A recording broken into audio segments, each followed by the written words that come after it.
Bueno, muchísimas gracias a ustedes porque creo que hoy es día feriado y que en vez de aprovechar el muy buen tiempo que hace en Buenos Aires y parece también que en las afueras de Buenos Aires se vengan por la tarde aquí, desde luego es una muestra de confianza que me parece que no solo es inmerecida, sino que además les agradezco muchísimo. Y también muchísimas gracias, Santiago, por haber sido breve con mi presentación. Aborrezco generalmente cuando me presentan y creo que tú has estado en el justo medio.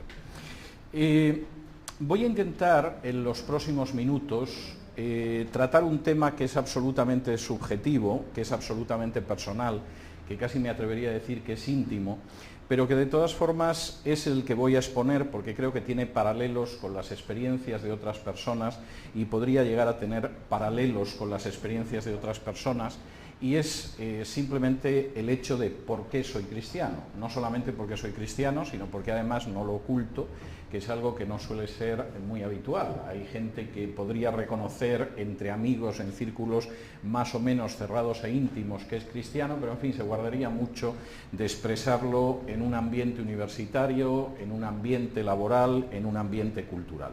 Como pueden ustedes imaginarse, hablar de por qué es uno cristiano, aparte de ser una cuestión totalmente subjetiva y personal y casi íntima, implica entrar en una serie de cuestiones que yo voy a poder abordar solamente a vuelo de pájaro. Lo que yo voy a decir en los próximos minutos, procurando no abusar de su paciencia, no pasa de ser algunas pinceladas aisladas de lo que seguramente sería un fresco muchísimo más amplio. Es más, soy consciente de que algunos de los temas que voy a mencionar, dando simplemente 2 o 3 pinceladas, son temas que podrían ser objeto de una exposición detallada y que podrían ser objeto de un máster. Como además alguno de esos temas ha tenido como consecuencia que yo escribiera un libro no especialmente breve, pues evidentemente ya pueden imaginarse que no tengo la ambición desatada y absurda de resumir en 5 minutos lo que a lo mejor he expuesto en 500 páginas. Pero sí quisiera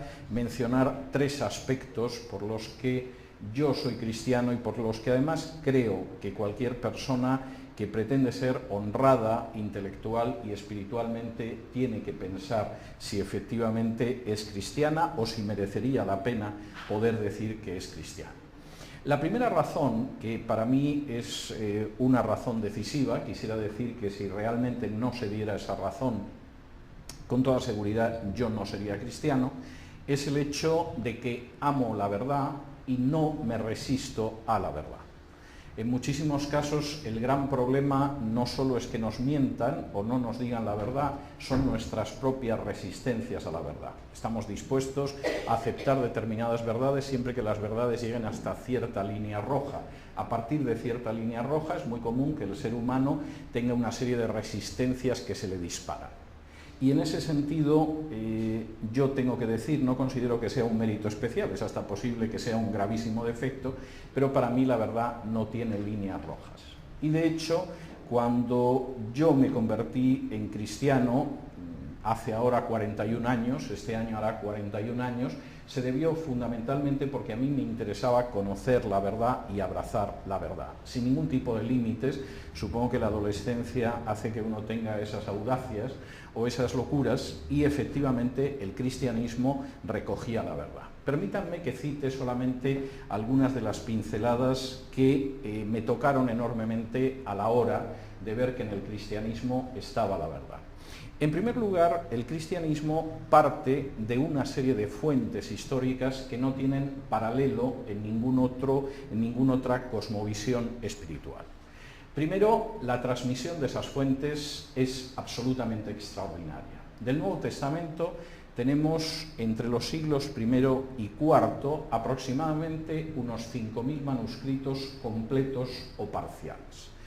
Seguramente para los que ven las ediciones de bestseller hoy en día esto no signifique mucho, pero quisiera decirles que en términos generales es algo que carece de parangón en la historia.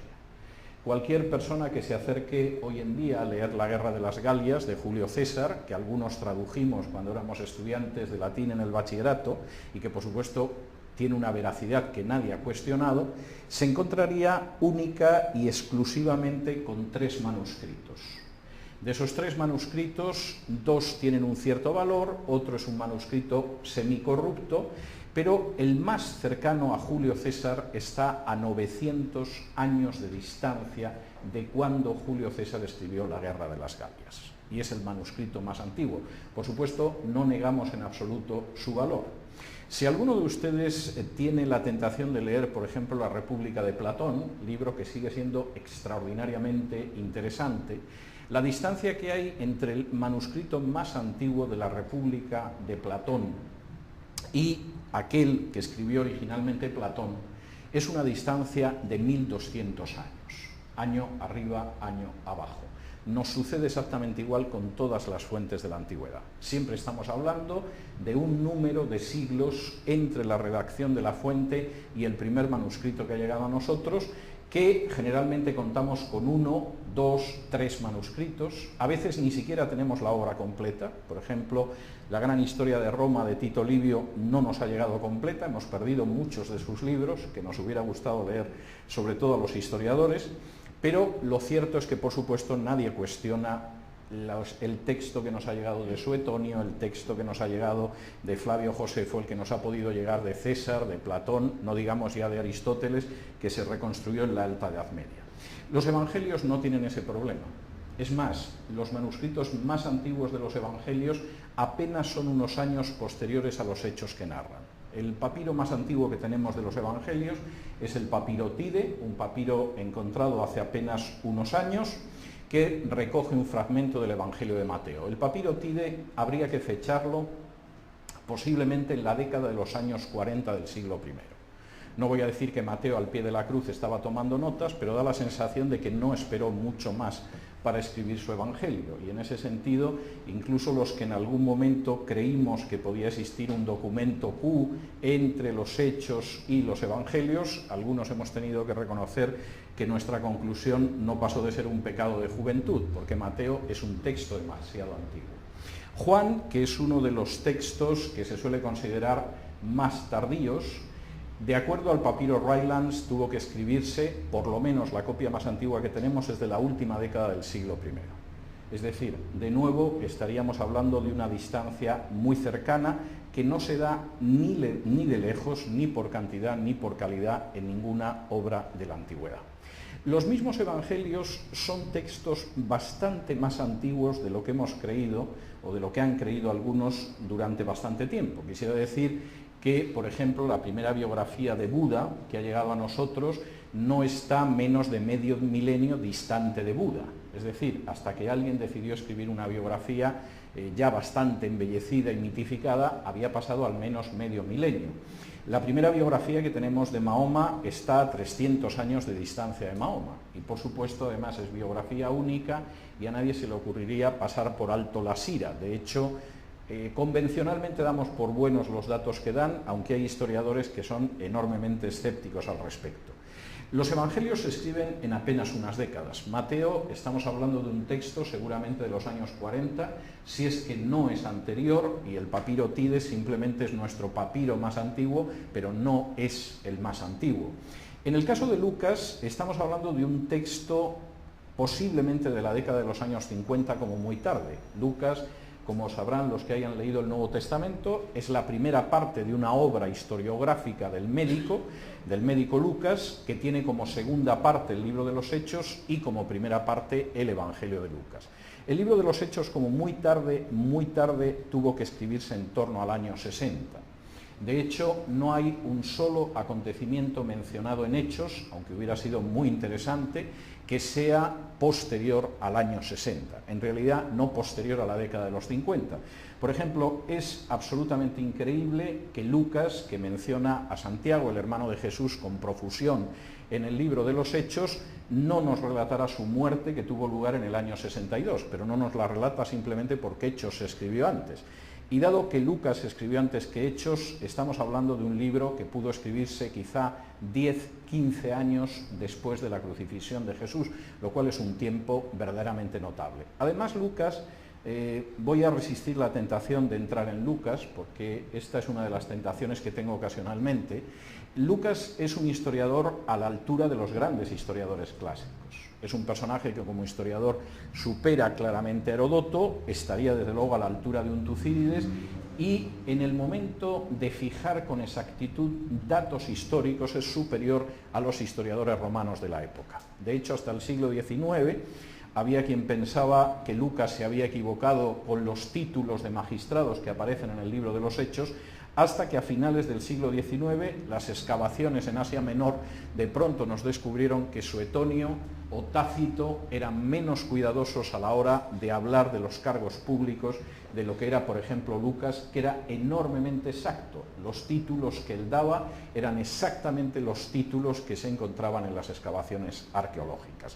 En ese sentido, y tengo que insistir en ello, ciertamente los evangelios tienen una solidez extraordinaria y en algún caso de pronto nos descubren a los historiadores que algunas de las ideas preconcebidas que teníamos sobre la época son ideas absolutamente erróneas. Finalmente el texto del evangelio es muy claro. Incluso quisiera decir que Juan, en contra de lo que se señala, lejos de ser un evangelio de finales del siglo I, hubo quien en el siglo XIX pretendió lanzarlo a finales del siglo II con toda la tranquilidad del mundo, es un texto enormemente antiguo, muy posiblemente anterior a Lucas, con seguridad anterior a Marcos. De hecho, Juan es diferente, no porque quisiera complementar lo que no habían contado otros, de hecho hay cosas que habían contado los otros evangelistas y que sin embargo Juan relata también, Juan tiene su propio plan, sino que es toda una visión y una redacción extraordinariamente meticulosa, con un cuidado historiográfico que en algunas ocasiones te deja pasmado y reproduciendo toda una transmisión de la vida de Jesús, insisto, extraordinariamente primitiva. En ese sentido, hay incluso algún autor que ha llegado a pensar que quizá el primer evangelio que se escribió fue el de Juan, y como los hechos de Jesús, tal y como dice Juan, no habría libros en el mundo para relatarlo, los otros evangelistas se lanzaron también a contar su versión de la vida de Jesús, porque lo de Juan sabía ciertamente a poco, solo cuenta, por ejemplo, 7 milagros, lo cual es un número claramente simbólico.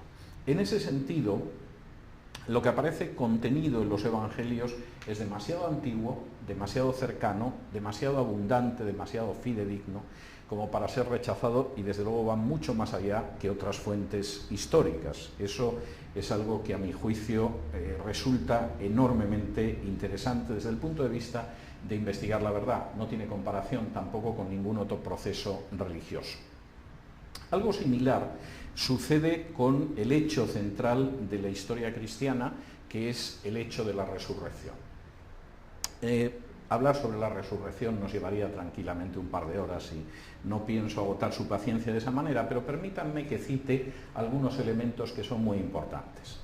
En el año 1878, un grupo de arqueólogos franceses que se encontraba en la localidad galilea de Nazaret. Nazaret es una pequeña localidad que algunos ignorantes siguen insistiendo en que no existía en la época de Jesús, está más que excavada la Nazaret de la época de Jesús, era una colina de roca blanda que hacía que la gente excavara dentro de la colina sus viviendas, es decir, no colocaban sobre la colina las viviendas, sino que la excavaban porque es una roca muy blanda, y entonces eso permitía que la gente viviera dentro de las cuevas que excavaban, cuevas artificiales, y al mismo tiempo pues el negocio lo desarrollaran fuera de la casa, y podían poner el tenderete de un carpintero, de un zapatero a las afueras de la cueva, y en la época de Jesús sabemos que ahí vivían aproximadamente unas 80 familias, o sea que en contra de los ignorantes o malintencionados, desde luego si hay un enclave en Israel,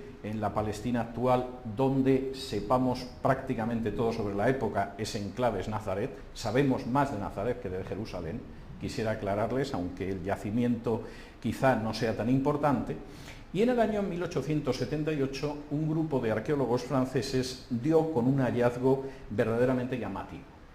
El hallazgo, que era una placa de piedra, tenía como inscripción inicial las dos palabras griegas diatagma Caesaros, es decir, decreto de César. Y era algo verdaderamente peculiar, no hemos encontrado paralelos en otra parte del imperio, porque mostraba la ira del emperador de Roma. Nazaret en ese momento ya no estaba gobernado por un rey de Galilea, sino que formaba parte del imperio. Eso sucedió a partir del año 44 con el emperador Claudio, emperador que estaba irritado porque había gente que robaba cadáveres y se los llevaba a otro sitio con ánimo de engañar, según dice el decreto de César. En otras palabras, aproximadamente una década y media después de que crucificaran a un revoltoso que se llamaba Jesús, todavía había gente que seguía insistiendo en que había resucitado, y el emperador Claudio consideró que la mejor manera de acabar con esa gentuza era emitir un nuevo tipo penal hasta entonces desconocido en el derecho romano. El derecho romano, por supuesto, castigaba robar tumbas, llevársele los cadáveres de las tumbas, saquearlas, pero jamás se había planteado la idea de castigar el que alguien se llevara un cadáver de una tumba a otro sitio con ánimo de engañar. Lo cual, dicho sea de paso, es la explicación judía que, por supuesto, empezó a difundirse desde el mismo momento en que la tumba quedó absolutamente vacía. El decreto de Nazaret, descubierto en 1878, en 1879 estaba en París, en la famosa Salle des Médailles, en la sala de las medallas, y tardaría todavía algunos años en publicarse, pero es una clara manifestación de cómo de manera irritante el grupo de los que creían que Jesús había resucitado no se había disuelto y había que tomar medidas enérgicas porque no parecía que se fuera a disolver. De hecho, a la altura del reinado de Claudio habían llegado a Roma y parece que eran bastante molestos. Suetonio dice que, como en un momento determinado discutían con los judíos intentando mostrarles que Jesús era el Mesías, Claudio cortó por lo sano y decidió expulsar a todos los judíos de la ciudad de Roma para que dejaran de discutir sobre el tal Cristo, tal y como cuenta Suetonio en su vida de Claudio. De manera que el decreto de Nazaret muestra lo empecinados que estaban los cristianos en creer en la aparición de Jesús. Esto era tan sorprendente para algunas personas que en torno al año 95, el historiador más importante de la historia del judaísmo en la antigüedad, que es Flavio Josefo, escribiendo las antigüedades de los judíos, en las que cita dos veces a Jesús, una para hablar de la muerte de su hermano Santiago y decir que Santiago era el hermano del Jesús del que decían que era el Mesías, y la otra para hablar algo más de Jesús. En el texto más amplio, en el que habla de que apareció un hombre que se llamaba Jesús, que realizaba obras poderosas, que le seguía mucha gente, que lo acabaron ejecutando porque los príncipes de nuestro pueblo no lo veían bien, etcétera, etcétera. En un momento determinado, Josefo dice que, que los discípulos decían que se les había aparecido vivo. Pero añade a continuación una afirmación en la que se concentra la molestia y la sorpresa que Josefo tenía ante este hecho, diciendo literalmente: y la tribu de los que siguen a Jesús todavía existe entre nosotros.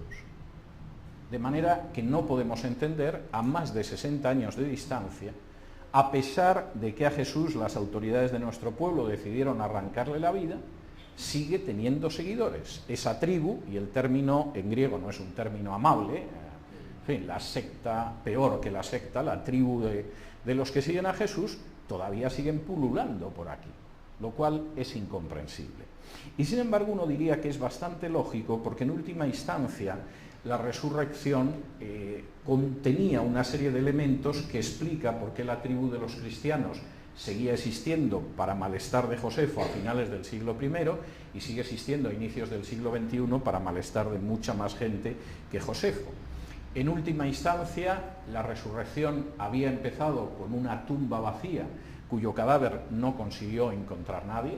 Si efectivamente los dirigentes judíos o los romanos o cualquier otro se llevó el cadáver, lo cierto es que nadie sacó a la luz ese cadáver. Empezó con unos discípulos totalmente amedrentados que se resistían a creer que su maestro se hubiera levantado desde los muertos. Es más, cuando llegaron mujeres seguramente anunciándolo, seguramente dijeron: esto es cosa de mujeres, y no hicieron caso. Aunque alguno como Pedro y Juan, en fin, tuvieron por lo menos la prudencia de acercarse al sepulcro a ver qué había de verdad en lo que decían las locas estas. Y continuó no solamente con el cambio absoluto y radical de hombres asustados que no creían a mujeres supuestamente enloquecidas y que de pronto se encontraron cara a cara, en el sentido más literal, con su maestro, sino también con la conversión de incrédulos que de pronto se encontraron con el Maestro. Por ejemplo, uno de los hermanos de él, Santiago. Sabemos que Santiago no creía en Jesús, el Evangelio de Juan dice claramente que los hermanos de Jesús no creían en él, pero obviamente, según aparece en fuentes extrabíblicas, Jesús se apareció a Santiago resucitado y Santiago creyó con tanta firmeza que en un momento determinado era la autoridad más importante dentro de la iglesia de Jerusalén después de la marcha de Pedro y de Juan. Pasó del hermano diciendo, ya tenemos a Jesús, es que siempre tienes que estar haciendo algo, Jesús, que no hacemos el resto de los hermanos, a pasar a ser un personaje que acabó dando su vida porque creía que su hermano era el Mesías, el Hijo de Dios, y además había regresado entre los muertos. El caso de Pablo es un caso similar. De nuevo, un perseguidor totalmente encarnizado de los primeros cristianos que se encontró con ese Jesús y que además lo que sucedió fue seguramente más grave de lo que muchos derivan de la lectura del libro de los Hechos. Cuando Pablo se encontró en el camino de Damasco con Jesús, y conocemos muy bien lo que Pablo contó, porque se lo contó a uno de sus colaboradores cercanos, que se llamaba Lucas, que era su médico y que además es el que escribió la historia. La idea inicial de Pablo es que lo que tenía enfrente era una manifestación del Dios del Antiguo Testamento. Y la forma en que se dirigió a aquella luz que había, a esa voz que sonaba, fue Señor, ¿qué quieres?, posiblemente utilizando el término Adonai. Es decir, yo estoy pasando una experiencia similar a la de Moisés ante la zarza ardiente o a otro tipo de experiencia. Hay que ser muy imaginativo para pensar lo que debió de suceder dentro del espíritu de Pablo cuando escuchó que esa manifestación de Dios, esa teofanía, se identificaba con el Jesús al que tú persigues. Y esto explica mucho acerca del cambio de Pablo. Seguramente psicológicamente, espiritualmente, para Pablo no hubiera sido tan traumático una aparición de Dios. El hecho de que el Dios de sus padres de pronto dijera que era Jesús al que tú persigues, debió de significar auténticamente un seísmo, un terremoto espiritual para Pablo.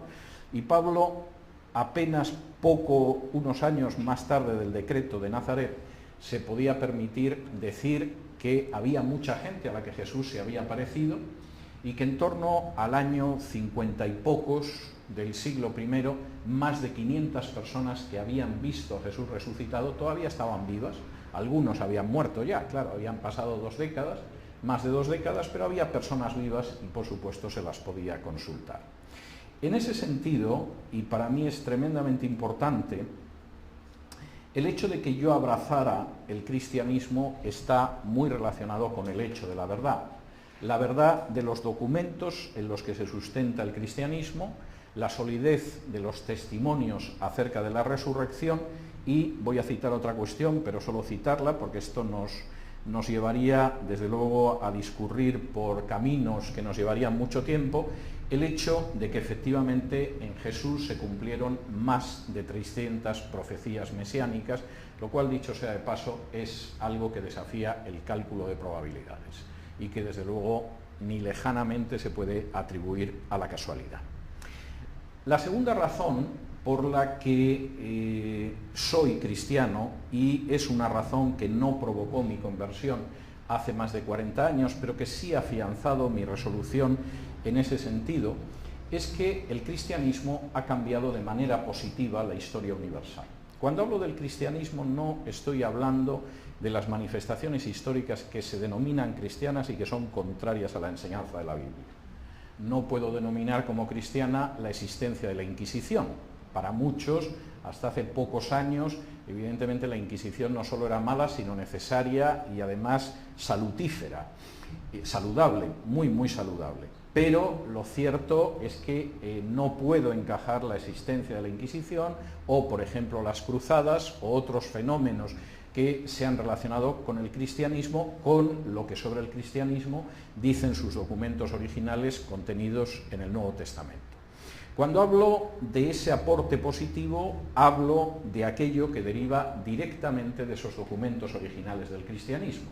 Y eso me llevaría mucho tiempo explicarlo, es objeto no tratado de manera exhaustiva, pero un poco más amplia en alguno de mis libros, pero me gustaría solamente dedicar quizá 4 o 5 minutos a arrojar luz, a dar alguna pincelada sobre lo que quiero decir al respecto.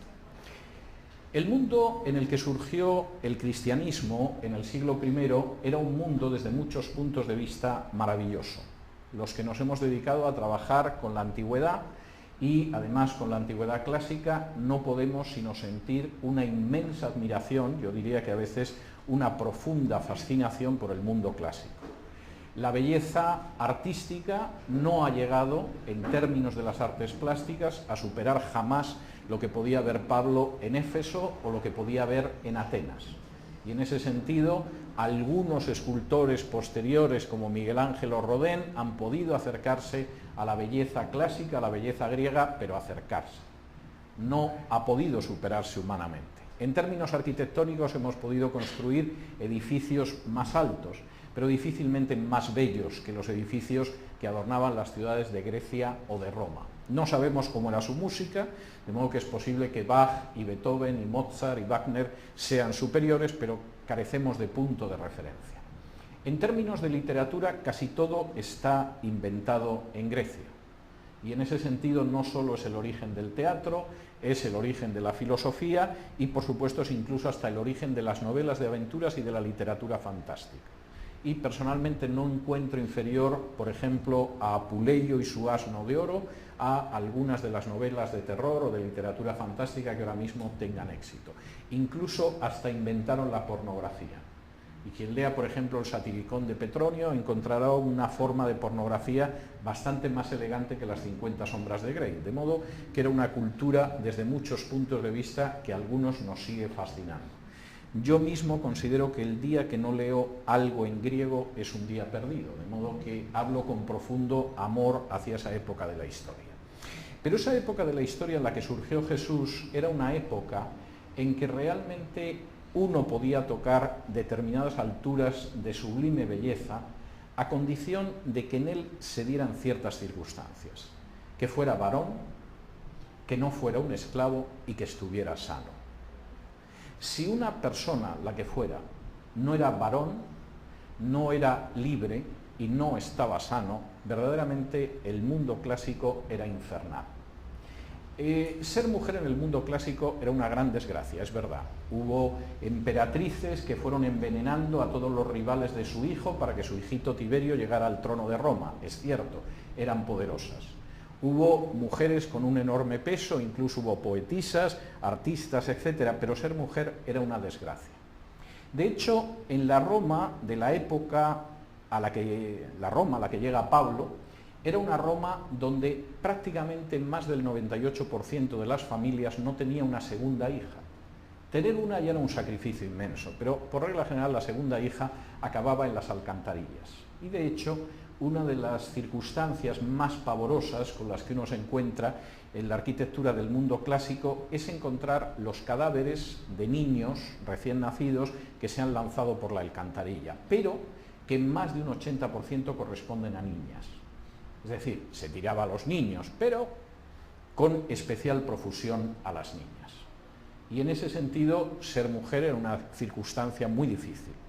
Las propias pirámides de población de ese mundo hacían que el porcentaje de varones fuera mucho mayor al de mujeres, cuando todo el mundo sabe que por razón natural la pirámide de población es casi igual en los niños y niñas recién nacidos y al final de la pirámide siempre hay más mujeres. La naturaleza da más defensas a la parte de la especie humana que transmite la vida y los varones van muriendo antes. En el mundo clásico aparecía todo lo contrario. Tenemos incluso ciudades del imperio en el siglo I donde la ratio entre hombre y mujer era de 120 hombres por cada 100 mujeres. Claro, las habían matado del inicio, con lo cual entre eso y matrimonios que tenían lugar a partir de los 10 o 11 años y ya habían tenido la primera menstruación, ya pueden imaginarse que ser mujer era un deporte de riesgo en el maravilloso mundo clásico donde apareció el cristianismo. La situación no era mejor si uno era, por ejemplo, un esclavo. Y de hecho la palabra latina para esclavo era res, que todavía en el español actual sirve para designar a una cabeza de ganado, pero que en latín significa cosa simplemente. El esclavo era una res, era una cosa, no tenía más valor.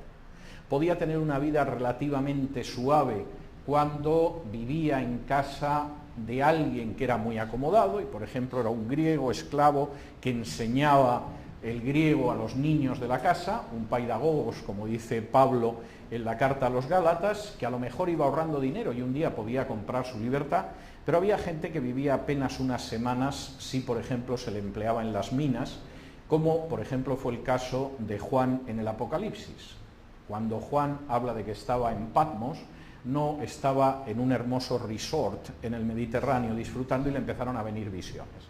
Estaba en un campo de concentración donde la gente que bajaba a las minas de azufre tenía una media de supervivencia de muy pocas semanas, lo cual es bastante significativo cuando uno lee Apocalipsis y se quiere hacer una idea de lo que ahí se está relatando. No es un alucinado en la Baja California disfrutando del clima y dedicándose a hacer escatología ficción leyendo el periódico hoy en día. Era una cosa bastante más seria.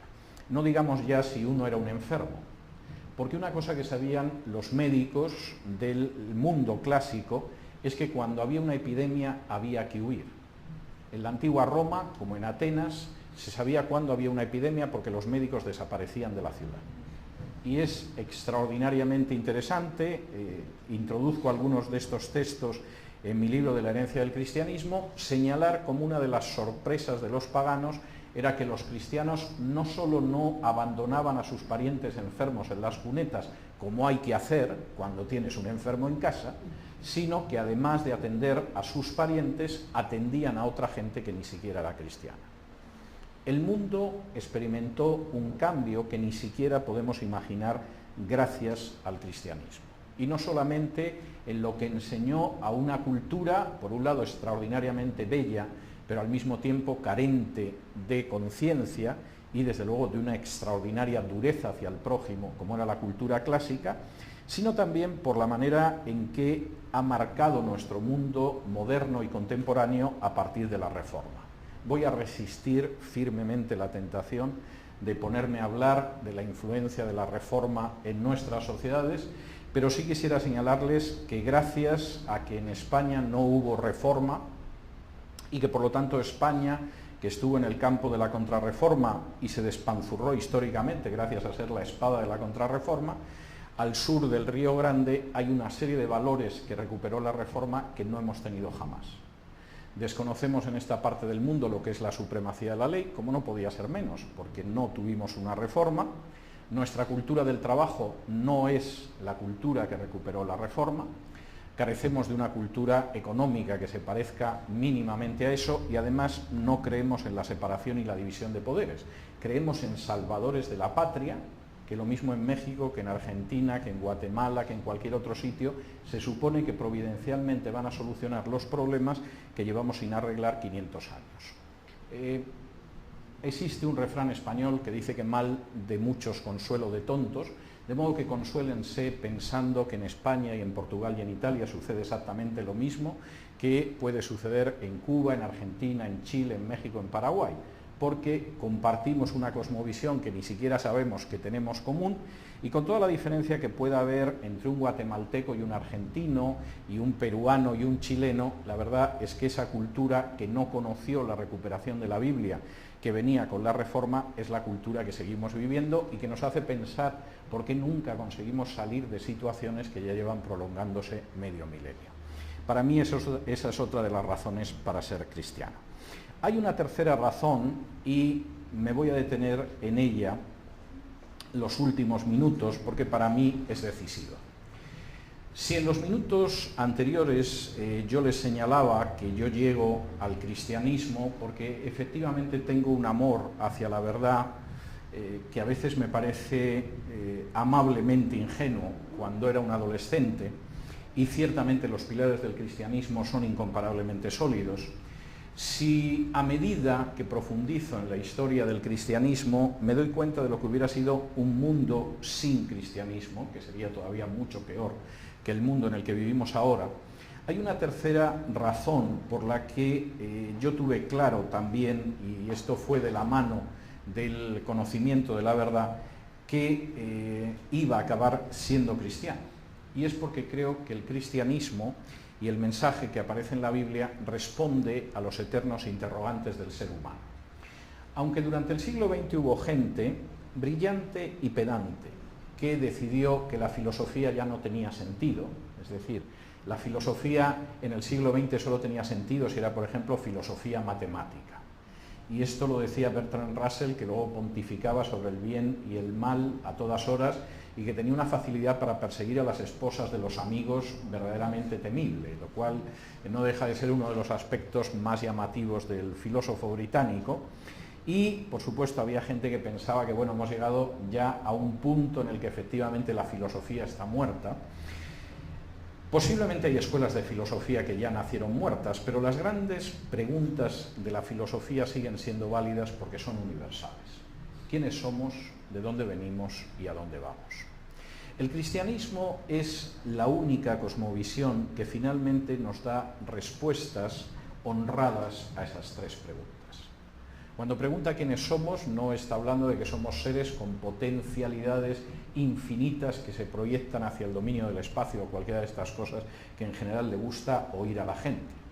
Tampoco va diciendo, como la gente que quiere capturar votos en una campaña electoral, que vosotros me lleváis, pero sois vosotros los que hacéis. Sí, los que hacéis que llegue porque votáis y sois unos inocentes escuchándome, pero realmente poco pintan las masas en las decisiones finales si es que tienen algo que ver con ellas. El cristianismo es desagradablemente antipático al describir al ser humano, pero es muy certero.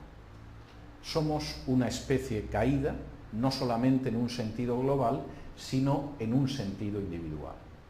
Todos y cada uno de nosotros somos precisamente parte de una especie que está fatalmente afectada por una palabra que casi no se pronuncia porque es de mala educación y que es la palabra pecado. Y precisamente en medio de esa situación en la que nos encontramos, además no sabemos cómo salir del problema. Por supuesto, los sistemas religiosos intentan negociar con Dios la manera en que va a salir del problema. Y tengo que decirles que los últimos predicadores no se diferencian en absoluto de la gente que vendía indulgencias en la época de Lutero o que eran en un momento determinado los vendedores de templetes de Diana de los Efesios. Es decir, finalmente es la idea de que yo negocio con Dios y establezco lo que los romanos llamaban el do ut des, te doy para que me des. Y en ese sentido, esa es una respuesta que seguramente para algunos debe ser tranquilizadora. Ya conocen ustedes el conocido dicho de que siempre hay que tener al lado un médico eficaz, un abogado inteligente y un sacerdote complaciente. Y evidentemente eso se supone que quita muchos problemas, pero no deja de ser un autoengaño. La Biblia nos dice que estamos en una situación de pecado de la que no podemos emerger, en la que no podemos pretender negociar con un Dios omnipotente que es absolutamente justo y que no va a declarar justo a quien no lo es. Y que además, para terminarlo de arreglar, cualquier tipo de componenda y de arreglo que nosotros pensemos no será aceptado por su justicia. Eso es lo que somos. Y por supuesto, venimos de eso por la sencillísima razón de que nuestra vida es una vida injusta, tocada por el pecado, y que hubo una primera caída allá en la noche de los tiempos de la que derivamos todos nosotros. Pero al mismo tiempo la Biblia establece hacia dónde vamos. Por supuesto que dice quiénes somos. Reconozco que para la gente que sea timorata o que tenga un cierto grado de orgullo la respuesta es muy desagradable y muy antipática, no pretendo negarlo, creo que es así. Nos señala al mismo tiempo de dónde venimos y además nos indica hacia dónde vamos. Y hacia dónde vamos no es más agradable. Porque la Biblia establece que ese Dios justo, bajo ningún concepto, permitirá a su lado lo que es injusto. Y además, para terminarlo de arreglar, establece que las alternativas que se ofrecen en última instancia a cada ser humano, por muy distinta que sea su trayectoria, son las alternativas de vivir eternamente apartado de Dios o, por el contrario, vivir al lado de un Dios que no solo es justo, sino que es amoroso.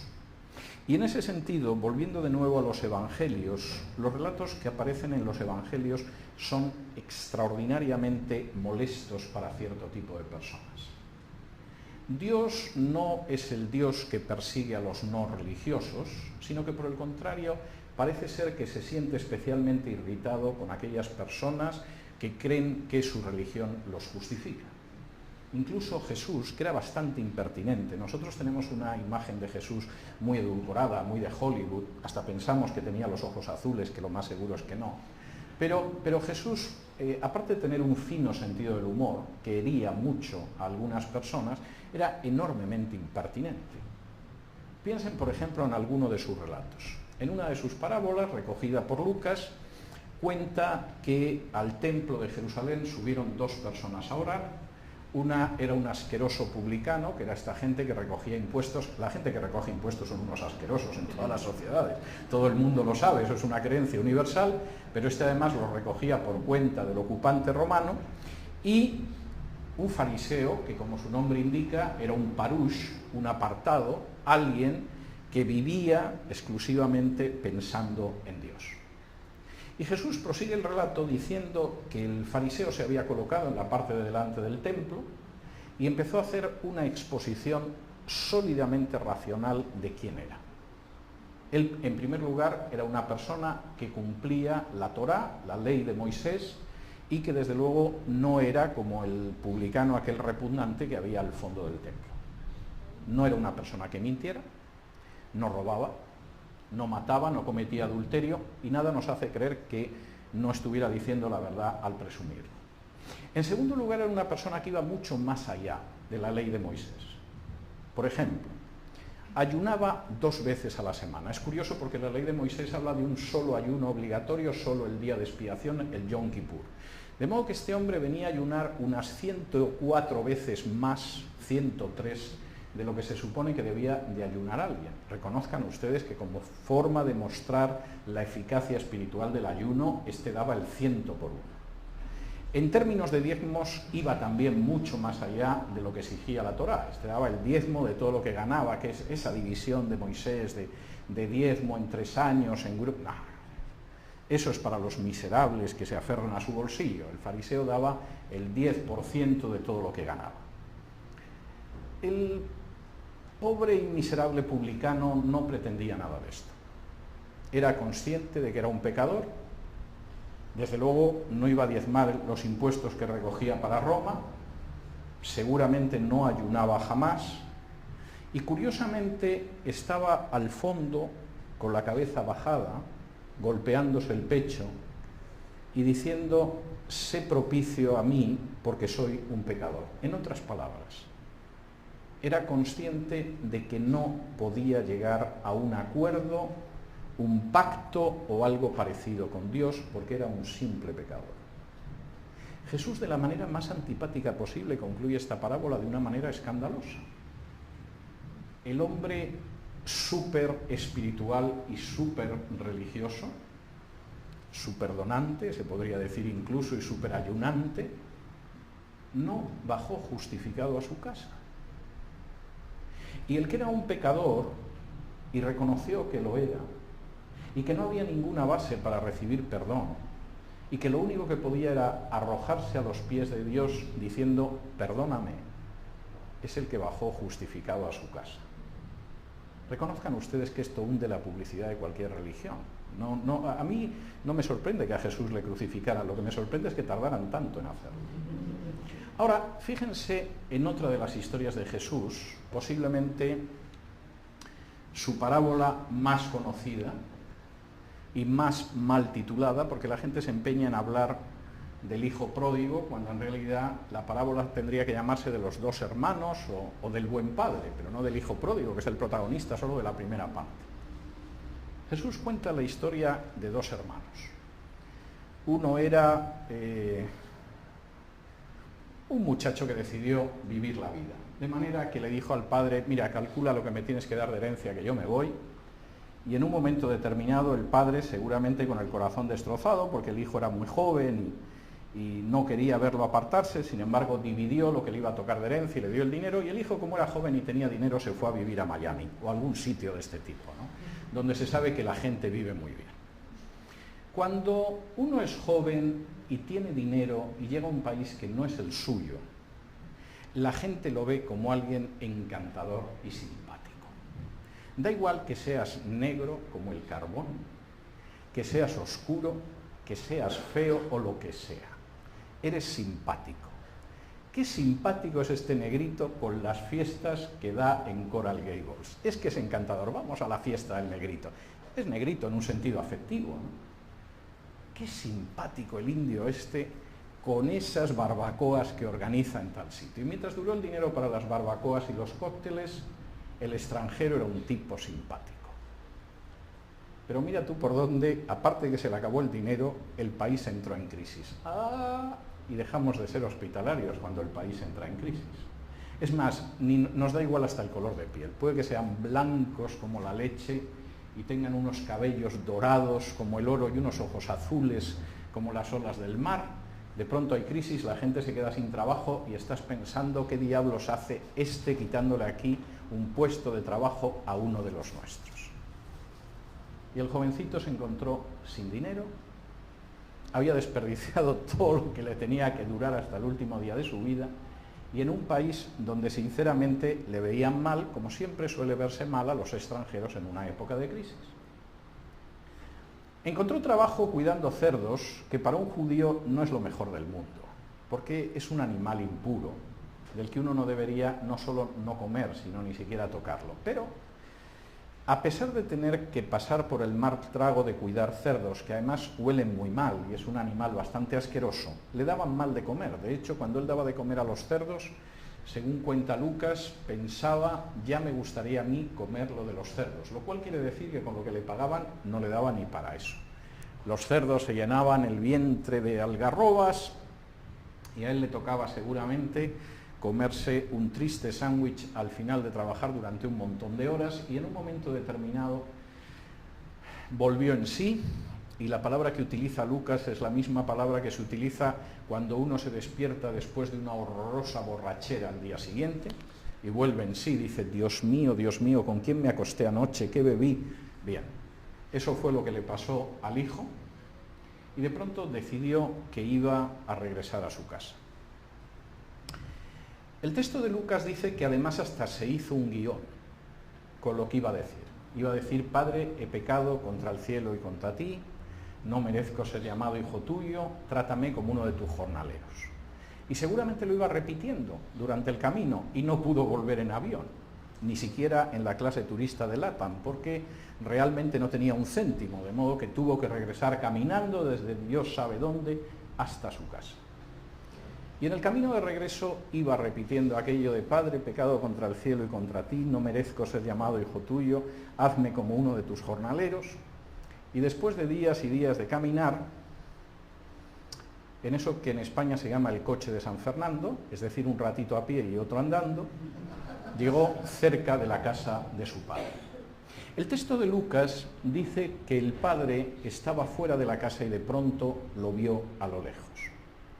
Yo me he preguntado muchas veces si el padre que un día vio marchar a su hijo tan contento con los bolsillos llenos, no salía todos los días, cuando acababa la jornada de trabajo, a ver si regresaba su hijo o si alguien le traía noticias de su hijo.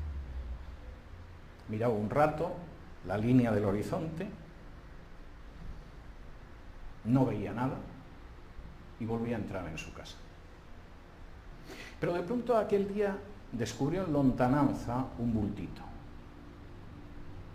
y clavó la mirada en el bultito. Y el bultito se fue haciendo más grande. Pero si es mi hijo. Y el padre echó a correr hacia él. No esperó a que llegara el hijo. Y el hijo, según cuenta Lucas, empezó a contarle el guión y empezó a decirle eso de Padre, he pecado contra el cielo y contra ti. Pero el padre no le dejó acabar la historia. O sea, el hijo había repetido 3.580 y tantas veces la frase, pero el padre no le dejó acabarla. Y convocó una fiesta y mató al becerro cebado y le puso un calzado, porque seguramente ya ni calzado le quedaba después del viaje, y un anillo, y empezaron a celebrar. Y el texto de Lucas dice, este era mi hijo que estaba muerto y ahora ha vuelto a la vida y lo celebramos. Fin del primer acto. Pero la parábola tiene un segundo acto.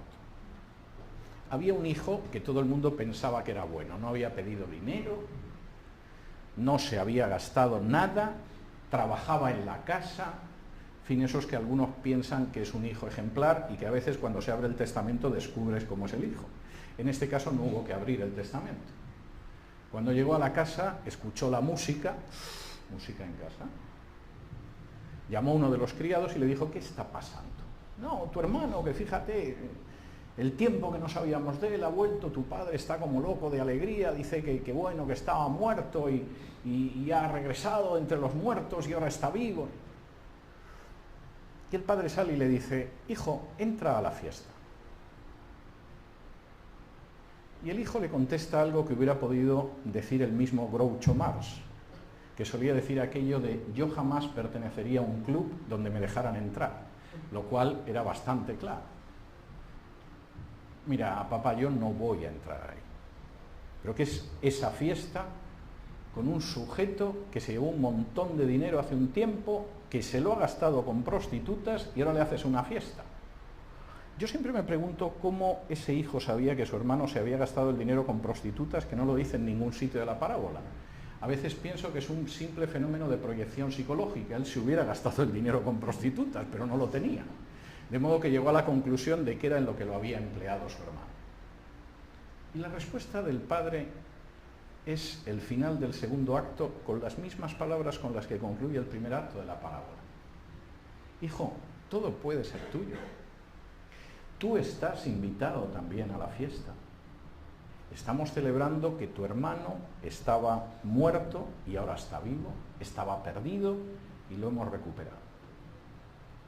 Si te quedas fuera, es cosa tuya. Si efectivamente te consideras tan bueno, tan espiritual, tan religioso, tan superior a los demás, y no entras en la fiesta que Dios convoca para toda la humanidad, a la que puede entrar cualquiera que reconoce que es pecador, que no puede salvarse por sus propios méritos, que lo único a lo que se puede aferrar es el amor de Dios y sin embargo decides quedarte fuera, es una tragedia tuya.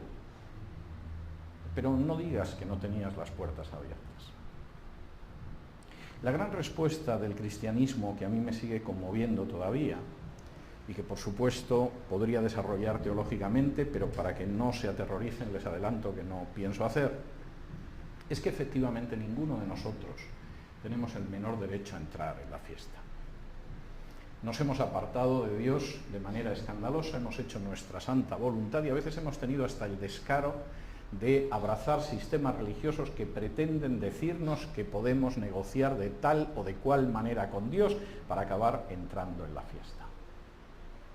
Y Dios, como buen padre, se coloca en la puerta de la fiesta y dice: realmente aquí solo puede entrar aquel que reconoce que no tiene el menor derecho para entrar.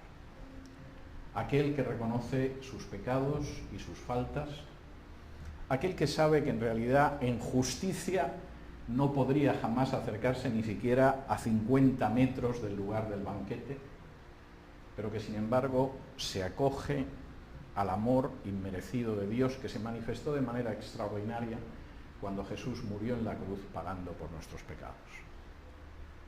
Y aquellos que, como el pobre y miserable publicano, se vuelven a Dios y le dicen: soy pecador, pero si tú no eres propicio, si tú no me acoges, no tengo nada que hacer. O como el hijo extraviado, dicen: Padre, yo soy consciente de que he pecado contra ti y que realmente no tengo nada para poder decir que soy tu hijo, pero si tú me abres la puerta estará abierta. Para esa gente se abre una celebración superior a la de cualquier banquete, y para aquellos que por el contrario piensan que están por encima de los demás, que son justos por sus propias obras, que cumplen con una serie de ritos y ceremonias que los acercan a Dios, lo único que queda es una puerta cerrada, a la que ellos mismos, con su soberbia espiritual, han contribuido a cerrar de un portazo. Y en este sentido, para mí, ser cristiano va más allá del amor a la verdad, de ver cómo el cristianismo ha cambiado positivamente la historia o de cómo el cristianismo da respuestas a las preguntas eternas del género humano. El cristianismo me muestra quién soy realmente, aunque la imagen que me devuelve su espejo no sea agradable. El cristianismo me muestra hasta qué punto soy incapaz e impotente de llegar a un acuerdo con Dios y a un pacto para que me deje entrar donde no me merezco entrar. y al mismo tiempo el cristianismo me dice que la puerta del banquete está abierta si efectivamente me acojo a ese amor de Dios que se manifestó de manera incomparable en el sacrificio de Jesús en la cruz. Muchas gracias, han sido ustedes muy pacientes.